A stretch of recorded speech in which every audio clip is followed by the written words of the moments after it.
Adanya relaksasi terkait aturan perjalanan dan penggunaan masker di tempat terbuka berdampak terhadap jumlah warga yang divaksinasi COVID-19.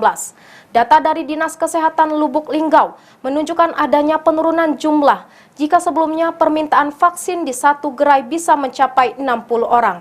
Kini turun berkisar 20 hingga 25 orang saja.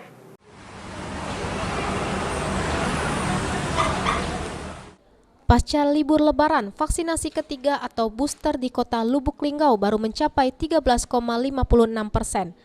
Sedangkan untuk vaksin COVID-19 dosis 1 mencapai 92,58% dan dosis 2 72,28% dari total sasaran vaksin sebanyak 171.000 jiwa. Menurut Kepala Dinas Kesehatan Lubuk Linggau, Erwin Armedi, saat ini permintaan vaksin perharinya alami penurunan dalam kurun waktu seminggu terakhir. Jika sebelumnya di satu gerai vaksin jumlah warga yang datang meminta untuk divaksin cukup banyak, yakni mencapai 50-60 orang per hari. Kini turun jadi berkisar 20-25 orang saja.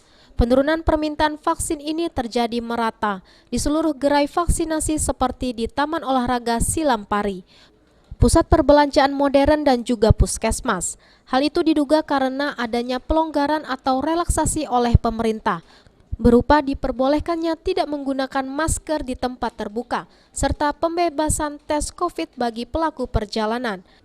Memang kelihatan dalam seminggu terakhir itu terjadi pengurangan. Di pos itu biasanya puluhan, 50, 60, kemarin sekitar 20. Di mall juga biasanya sekitar 60, 70, sudah mulai sekitar selawi, akhirnya sudah mulai pengurangan dan memang karena apa vaksin satu kita sudah 92, berapa tadi? 92,58%. Tri Hajariah, PAL TV.